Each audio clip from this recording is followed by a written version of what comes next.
அனைவருக்கும் வணக்கம். இன்னைக்கு இந்த வீடியோவில் என்ன பார்க்க போகிறோம்னா 5ஆம் வகுப்பு தமிழ் 3ஆம் பருவம் இயல் 3ல் துணைப்பாடம் நன்மையே நலம் தரும், அது மாதிரி கற்கண்டு பகுதியில் இலக்கண பகுதி மரபு தொடர்கள் கொடுத்துருக்காங்க. இந்த 2 பகுதியிலுமே இருக்கக்கூடிய மதிப்பீடு பகுதியில் இருக்கக்கூடிய அனைத்து வினாக்களுக்குமான விடைகளை நம்ம இந்த வீடியோவில் பார்க்கலாம். இங்கே பாருங்கள், மதிப்பீடு பகுதியில் வினாக்களுக்கு விடையளிக்கல 4 கேள்விகள் கேட்டிருக்காங்க. இதற்கான விடைகளை பார்க்கலாம். இங்கே பாருங்க, முதல் கேள்வி என்ன கேட்டிருக்காங்கன்னா, பறவை குஞ்சுகளை எடுக்க நினைத்த தமிழ்மணிக்கு தாய் கூறிய அறிவுரை யாதுன்னு கேட்டிருக்காங்க. இதற்கான விடை எப்படி எழுதலாம் அப்படின்னா, பறவை குஞ்சுகளை எடுக்க நினைத்த தமிழ்மணிக்கு அவனுடைய தாய், நீ அப்படியெல்லாம் செய்யக்கூடாது, தாயிடமிருந்து பிரித்துவிட்டால் அவை மிகுந்த துன்பமடையும் என்று அறிவுரை கூறினாள். இந்த மாதிரி விடை எழுதிக்கலாம்.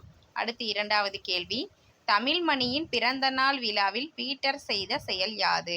இதற்கான விடை, தமிழ்மணியின் பிறந்த நாள் விழாவிற்கு வந்த பீட்டர் யாரும் எதிர்பாரா வகையில் மரத்தில் இருந்த பறவை கூட்டின் மீது கல்லெறிந்தான். அடுத்து, பீட்டரின் செயலை கண்ட தமிழ்மணி என்ன கூறினான்? பீட்டரின் செயலை கண்ட தமிழ்மணி, பீட்டர் ஏன் இப்படி செய்தாய்? அந்த பறவை குஞ்சுகள் பாவம் இல்லையா? நீ எறிந்த கல் அந்த சின்னஞ்சிறிய பறவை குஞ்சுகளின் மேல் பட்டிருந்தால் என்னவாயிருக்கும்? உன் வீட்டை யாராவது இடித்து தள்ளினால் நீயும் உன் குடும்பத்தாரும் என்ன செய்வீர்கள்? அதுபோன்று தானே அந்த பறவைகளின் நிலையும். இதை ஏன் நீ புரிந்து கொள்ளவில்லை என்று கூறினான். இந்த மாதிரி விடை எழுதிக்கலாம். அடுத்து பாருங்க, உயிர்களிடத்து அன்பு காட்டுவது குறித்து தமிழ்மணியின் தந்தை என்ன கூறினார்? இதற்கான விடை, நம்மை போலத்தான் இவ்வுலகில் எல்லா உயிர்களும் வாழ்கின்றன. அவற்றிடம் நாம் அன்பு காட்ட வேண்டும். மற்ற உயிர்களுக்கு செய்யும் தீங்கு நமக்கு நேர்ந்தது போன்று உணர வேண்டும். நமக்கு வலித்தால் அவற்றிற்கும் வலிக்கும் அல்லவா என்று தமிழ்மணியின் தந்தை உயிர்களிடத்து அன்பு காட்டுவது குறித்து கூறினார். இந்த மாதிரி விடை எழுதிக்கலாம். அடுத்து சிந்தனை வினா பகுதி. சிந்தனை வினா பகுதியில் பார்த்தீங்கன்னா, நீங்கள் செல்லும் வழியில் நாய்க்குட்டியொன்று நடக்க முடியாமல் துன்பப்படுகிறது. அதற்கு நீங்கள் எப்படி உதவுவீர்கள்? இதற்கான விடை நீங்களாவே சொந்தமாகவே எழுதலாம். இருந்தாலும் நான் விடை கொடுத்துருக்கேன். அந்த நாய்க்குட்டியை தூக்கி அதன் காலில் அடிபட்டு இருந்தால் அதற்கு முதலுதவி செய்வேன். மேலும் அதை பாதுகாப்பான இடத்திற்கு கொண்டு போய் விடுவேன்.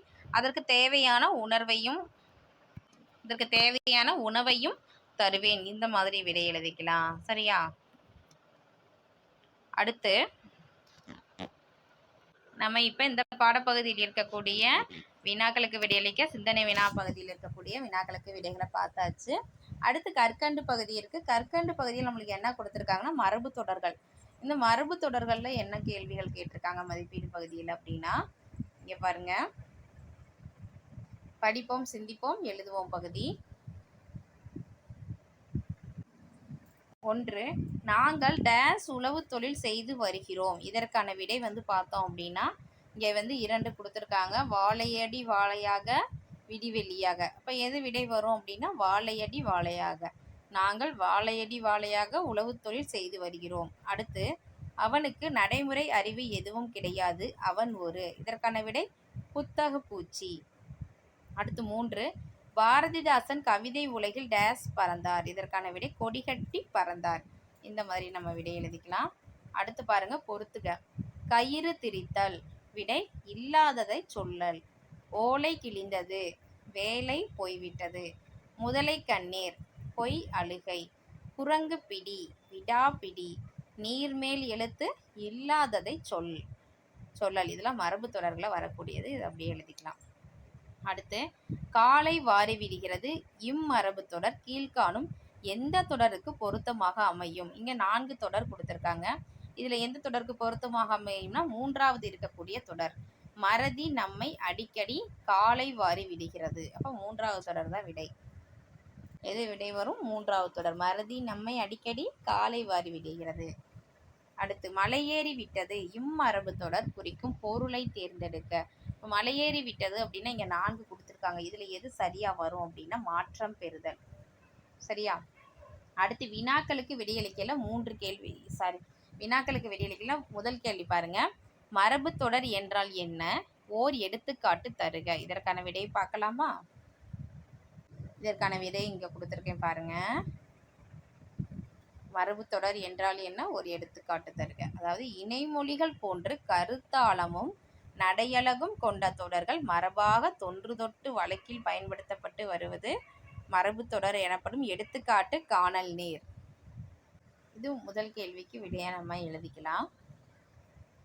அடுத்து பின்வரும் மரபு தொடர்களை கொண்டு தொடரமைத்து எழுதுகான் இருக்கு. என்ன மரபு தொடர் கொடுத்துருக்காங்க? முதல்ல பாருங்க, தோலிருக்க சுளை விழுங்கி. இதுக்கு எப்படி எழுதலாம்? தோலிருக்க சுளை விழுங்கியது போல் அத்தனை உப்புகளையும் கபலீகரம் செய்திருக்கிறது இந்த பேயாறு. இந்த மாதிரி எழுதிக்கலாம். அடுத்து மதில் மேல் பூனை. இது எப்படி எழுதலாம்னா, கண்ணன் மதில் மேல் பூனை போல் படிப்பில் ஒரு நிலையில்லாமல் இருந்தான். இந்த மாதிரி நம்ம விடை எழுதிக்கலாம். இப்போ இந்த வினாக்களுக்கு விடையளிக்கல, இரண்டுக்குமே விடை பார்த்தாச்சு. அடுத்து மொழியை ஆள்வோம் பகுதி கொடுத்துருக்காங்க. மொழியை ஆள்வோம் பகுதியில் என்ன கேட்டிருக்காங்க அப்படின்னா, சொற்களை தொடரில் அமைத்து எழுதுக. இது நீங்கள் சொந்தமாகவே எழுதலாம். இங்கே வந்து சொற்கள் கொடுத்துருக்காங்க. பொறுமை, நூல்கள், தமிழ் மொழி, அன்பு, கவிஞர்னு கொடுத்துருக்காங்க. நீங்களே இந்த சொல் வர்ற மாதிரி ஏதாவது தொடரை அமைத்து எழுதிக்கலாம். நான் வந்து என்ன கொடுத்துருக்கேன்னா, விடை வந்து பொறுமைக்கு பாருங்கள், நாம் எந்த செயலையும் பொறுமையுடன் செய்வது நல்லது. அப்போ அது பொறுமைங்கிற சொல் வந்து இந்த தொடரில் வரணும். சரியா? அதே மாதிரி தான் இரண்டாவது நூல்கள். நாம் நூல்கள் பல கற்க வேண்டும். தமிழ்மொழி, நம் தமிழ்மொழி மிகவும் தொன்மையானது. அடுத்து அன்பு, நாம் அனைத்து உயிர்களிடத்தும் அன்பு காட்ட வேண்டும். அடுத்து கவிஞர், புரட்சி கவிஞர் என்று போற்றப்படுபவர் பாரதிதாசன். இந்த மாதிரி இந்த சொற்கள் வர்ற மாதிரி நீங்களாக கூட தொடர அமைத்து எழுதிக்கலாம். சரியா? அடுத்து பொறுத்துக. பாரதியார். விடை என்ன வரும்னா குயில் பாட்டு. பாரதியார் என்னது? குயில் பாட்டு. அடுத்து பாரதிதாசன் தமிழ் இயக்கம். வாணிதாசன் கொடிமுல்லை. திருமுருகன் என் தமிழ் இயக்கம். பிரபஞ்சன் வானம் வசப்படும். இந்த மாதிரி பொறுத்துக்கலாம். அடுத்து பாருங்க, அண்ணல் காந்தியடிகளின் உள்ளம் கவர்ந்த குஜராத்திய பாடலின் தமிழாக்கம் இங்கே கொடுத்துருக்காங்க. இதை பார்த்துக்கங்க. ஒரு பாடல் கொடுத்துருக்காங்க. அடுத்து பிற மொழி சொற்கள் கலவாமல் எழுதுகன்றிருக்கு. அதாவது அழகன் ஃப்ரெண்ட்ஸோட கிரவுண்டுக்கு சென்றான். அங்கே அனைவருடனும் ஜாலியாக கிரிக்கெட் விளையாடினான். அதனால் அவன் மிகவும் டயர்டாக இருந்தான். இதில் பிறமொழி சொல் என்ன அப்படின்னா, ஃப்ரெண்ட்ஸோடு கிரவுண்டுங்கிறது பிறமொழி சொல் ஆங்கிலத்தில் இருக்குது. அது மாதிரி ஜாலிங்கிறது ஆங்கிலத்தில் இருக்குது. கிரிக்கெட் ஆங்கிலத்தில் இருக்குது. டயர்டாக இந்த ரெண்டு இது எல்லாமே இங்கிலீஷில், அதாவது ஆங்கிலத்தில் இருக்குது. இதுக்கு இணையான தமிழ் சொல்லை எடுத்து நம்ம எழுதணும். எப்படி எழுதுறதுன்னு பார்க்கலாமா? இங்கே பாருங்கள், இதற்கு இணையான தமிழ் சொல் இந்த மாதிரி. அழகன், ஃப்ரெண்ட்ஸுங்கிறப்ப நண்பர்கள், அப்போ நண்பர்களுடன். கிரவுண்டுனா விளையாட்டு திடல், அப்போ அழகன் நண்பர்களுடன் விளையாட்டு திடலுக்கு சென்றான். அங்கே அனைவருடனும் ஜாலினா என்னது? மகிழ்ச்சி. மகிழ்ச்சியாக. கிரிக்கெட்னா மட்டைப்பந்து, அப்போ மட்டைப்பந்து விளையாடினான். அதனால் அவன் மிகவும் டயர்ட் அப்படிங்கிறது சோர்வாக இருக்கிறது, அப்போ சோர்வாக இருந்தான். இந்த மாதிரி எழுதிக்கணும். சரியா? அடுத்து பாருங்க, பாடலை நிறைவு செய்யுங்க. பாடல் கொடுத்துருக்காங்க. இது நீங்களாக கூட எழுதலாம் பாடலை. ஆனால் பாடல் எழுதுகிறப்ப இங்கே எப்படி கொடுத்துருக்காங்களோ அதை பேஸ் பண்ணி தான் நீங்கள் எழுதணும். அதை பின்பற்றி எழுதுங்க. அம்மா இங்கே வந்தாங்க, அன்பாக இருக்க சொன்னாங்க, நானும் அதை கேட்பேன், அதன்படியே நடப்பேன். இதை பின்பற்றி அப்படியே நீங்களாக தொகுத்து எழுதலாம், பாடல் எழுதலாம். இப்போ அப்பா இங்கே வந்தாங்க, அமைதியாக இருக்க சொன்னாங்க, நானும் அதை கேட்பேன், அதன்படியே நடப்பேன். இங்கே வந்து நீங்கள் அன்பாக இருக்க சொன்னாங்க, அடக்கமாக இருக்க சொன்னாங்க, இந்த மாதிரி நீங்கள் கூட எழுதிக்கலாம் அப்பா இங்கே வந்தாங்கன்னு. அடுத்து நான் என்ன கொடுத்துருக்கேன்னா, மாமா இங்கே வந்தாங்க, மகிழ்வாக இருக்க சொன்னாங்க, நானும் அதை கேட்பேன், அதன்படியே நடப்பேன். அடுத்து ஆசிரியர் இங்கே வந்தாங்க, நன்கு படிக்க சொன்னாங்க, நானும் அதை கேட்பேன், அதன்படியே நடப்பேன். நீங்களா சொந்தமாக கூட அந்த பாடலை எழுதலாம்.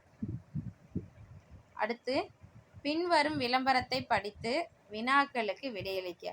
அதாவது கபடி விளையாட்டு மன்றம்னு இருக்குது. இதில் வந்து பார்த்தோம் அப்படின்னா இலவச பயிற்சி கொடுக்குறாங்க. அனைத்து பள்ளி மாணவ மாணவியருக்கும் ஒரு நற்செய்தின்னு போட்டு இலவச பயிற்சி நடக்குதுன்னு கொடுத்துருக்காங்க. இங்கே ஒரு போஸ்டர் விளம்பர செய்தி கொடுத்துருக்காங்க. அடுத்து எங்கே நடக்குது அப்படின்னா, இடம் வந்து அண்ணா விளையாட்டு மைதானம், சென்னையில் நடக்குது. காலம் பார்த்தா மாணவர்களுக்கு பார்த்தோம் அப்படின்னா காலை 9 மணி முதல் 11 மணி வரை, மாணவியருக்கு வந்து காலை 11 மணி முதல் 12 மணி வரையில் நடக்குது அப்படின்னு சொல்லியிருக்காங்க. இதில் இருந்து நம்மளுக்கு என்ன வினாக்கள் கேட்டிருக்காங்கன்னா, நீங்கள் மேலே படித்தது என்னது? விளம்பரம். அதற்கான விடை விளம்பரம். அடுத்து பயிற்சி அளிக்கப்படும் விளையாட்டு எது? கபடி. அடுத்து மாணவர்களுக்கு எத்தனை மணி நேரம் பயிற்சி வழங்கப்படுகிறது? 2 மணி. ஏன்னா மாணவர் மாணவியாரும் தனித்தனியாக நம்மளை கொடுத்துருக்காங்க. அப்போ காலை 9 மணி முதல் 11 மணி வரை அப்படிங்கிறப்ப 2 மணி நேரம் தான் வருது. அடுத்து மைதானம் இச்சொல்லுக்குரிய பொருள் எதுனா திடல். விளம்பரத்திலிருந்து நீங்கள் புரிந்து கொண்டது என்ன அப்படின்னா கபடி விளையாட்டு பயிற்சி இலவசமாக கற்றுத்தரப்படுகிறது. இந்த மாதிரி எடுத்து விடை எழுதிக்கலாம். அடுத்து மொழியோடு விளையாடு பகுதி இருக்கு. குறுக்கெழுத்து புதிர், அதாவது இங்க கட்டத்தில் எழுத்துக்கள்லாம் கொடுத்துருக்காங்க. குறுக்கெழுத்து புதிர் நம்ம விடை கண்டுபிடிக்கணும். இப்போ இடம் இருந்து வளம், இவர் எட்டயபுரத்து கவிஞர், யாரு? பாரதியார். இங்க பாரதியார் இருக்கும். இந்த மாதிரி நம்ம எடுத்துக்கலாம். இது வெண்ணிற பறவை, விடை என்ன வரும்னா புறா. தூக்கத்தில் வருவது கனவு. இது எல்லாமே மூன்றுமே பார்த்தீங்கன்னா இடமிருந்து வளம் வந்து நம்ம எடுத்துக்கலாம். அடுத்து கீழிருந்து மேல் வந்து புத்தகத்தை குறிக்கும் சொல் நூல். இங்க இருக்கு பாருங்க, இரண்டாவது கட்டத்தில் நூல் கீழிருந்து மேலே குறிக்கிறது. அடுத்து வளம் இருந்து இடம், பாராட்டி வழங்கப்படுவது விருது, மக்கள் பேசுவதற்கு உதவுவது மொழி, சுதந்திரத்தை குறிக்கும் தமிழ் சொல் விடுதலை. இது பாருங்க, இந்த மூன்றுமே வளம் இருந்து இடம் குறிச்சிருப்போம். இங்க பாருங்க, விருது விருது, மொழி விடுதலை விடுதலை. சரியா? இந்த மாதிரி. அடுத்து குறுக்கும் நெடுக்குமாக, முத்தமிழில் ஒன்று நாடகம், அதாவது குறுக்கும் நெடுக்குமாக நீங்க இருக்கு பாருங்க, நாடகம். அடுத்து குறிப்புகளை கொண்டு விடை எழுதுகன்னு கொடுத்துருக்காங்க. தலைகீழா என் வீடு என்ன வரும்? எந்த பறவையோட தலைகீழா வீடு கட்டும்? தூக்கணாங்குருவி. அடுத்து என் பார்வை கூர்நோக்கு, கூர்நோக்கா இருக்கக்கூடியதுன்னா கழுகு. நானும் ஒரு தையல்காரி என சிட்டுக்குருவியை சொல்லுவோம். அடுத்து வருமீன் வரும் வரை காத்திருப்பேன், இது வந்து என்னன்னா கொக்கு. எனக்கு வீடு கட்ட தெரியாது, எதுக்கு வீடு கட்ட தெரியாதுன்னா குயில். சரியா? இந்த மாதிரி விடை எழுதிக்கலாம். அடுத்து சொல்லிலிருந்து புதிய சொல் உருவாக்குக. புதிய சொல், அதாவது பாரதியார் அப்படிங்கிறதுல எழுத்துக்கள் வந்து கொடுத்துருக்காங்க. இந்த சொல்லது புதிய சொல் நம்ம உருவாக்கலாமா? ஒவ்வொரு எழுத்தையும் பயன்படுத்தி எழுதணும். பாரதியாருக்கு எப்படி எழுதலாம்? பாரதி, பாதி, யார், பாரதி. இந்த பாரதியாருங்கிற சொல்ல இருக்கக்கூடிய எழுத்துக்களை பயன்படுத்தி நம்ம புது சொல்ல உருவாக்கணும். அடுத்து மணிக்கொடியில் மணி, கொடி, மடி. அடுத்து பாவேந்தர், பான பாடல் சொல்லுவோம். வேந்தர், வேர், பார். நாடகம்க்கு நாகம், நான் என்னது? நாக்கு. அப்போ கடம்.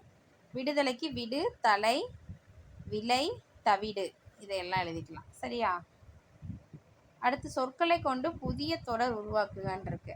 அதாவது உண்மை, நாம் எப்பொழுதும் உண்மைன்னு இருக்கு, அதுக்கு நாம் எப்பொழுதும் உண்மையே பேச வேண்டும். இப்போ அடுத்து பெருமைன்னு இருக்கு, எப்படி எழுதலாம்? நான் எனது பெற்றோருக்கு பெருமை தேடி தருவேன். அடுத்து பாடல், இனிமையான பாடல் மனதிற்கு இன்பம் தரும். நாடகம், முத்தமிழில் ஒன்று நாடகம் ஆகும். தோட்டம், என் வீட்டின் பின்புறம் சிறிய தோட்டம் உள்ளது. பரிசு, நான் ஓவிய போட்டியில் முதல் பரிசு பெற்றேன். நீங்கள் என்ன பண்ணலாம் அப்படின்னா நீங்களா சொந்தமாக முயற்சி பண்ணி இந்த சொற்களை கொண்டு புதிய தொடரை உருவாக்கலாம். சரியா? அடுத்து முறை மாறியுள்ள சொற்களை முறைப்படுத்தி தொடரமைக்க, அதாவது பெருமை தமிழுக்கு பாரதிதாசன் சேர்த்துள்ளார். இதை எப்படி எழுதியிருக்காங்க? பாரதிதாசன் தமிழுக்கு பெருமை சேர்த்துள்ளார். அடுத்து பறவை, அழகான புறான் இருக்கு, இதை முறைப்படுத்தி எப்படி எழுதலாம்? புறா அழகான பறவை. அடுத்து தமிழ் உண்டாகிறது மேல் ஆர்வம், இதை எப்படி எழுதலாம்? தமிழ் மேல் ஆர்வம் உண்டாகிறது. அடுத்து போற்றும் உலகம் எழுத்தாளர் உயர்ந்த, இதை எப்படி எழுதலாம்? உயர்ந்த எழுத்தாளர்களை உலகம் போற்றும். இந்த மாதிரி நம்ம எழுதிக்கலாம். சரியா? உயர்ந்த எழுத்தாளர்களையும் எழுதியிருந்தேன், இங்கே ஆனால் வந்து உயர்ந்த எழுத்தாளர்னு எழுதிக்கிங்க. உயர்ந்த எழுத்தாளர் உலகம் போற்றும். சரியா? அடுத்து அறிந்து கொள்ளும் பகுதியில் மனிதநேயம், அதாவது பாரதியார் பாடல் கொடுத்துருக்காங்க பாருங்க. அன்பென்று கொட்டு முரசே மக்கள் அத்தனை பேரும் நிகராம், இன்பங்கள் யாவும் பெருகும் இங்கு யாவரும் ஒன்றென்று கண்டால். நிற்க அதற்கு தகரல பாருங்க. உயிர்களிடத்தில் அன்பு செலுத்துவேன், நல்ல நூல்களை தேடி படிப்பேன், மரக்கன்றுகளை நட்டு வளர்ப்பேன். இந்த வீடியோ உங்களுக்கு பயனுள்ளதாக இருந்துச்சுன்னா நம்ம சேனலை சப்ஸ்கிரைப் பண்ணுங்கள், லைக் பண்ணுங்கள், ஷேர் பண்ணுங்கள். Thank you to all.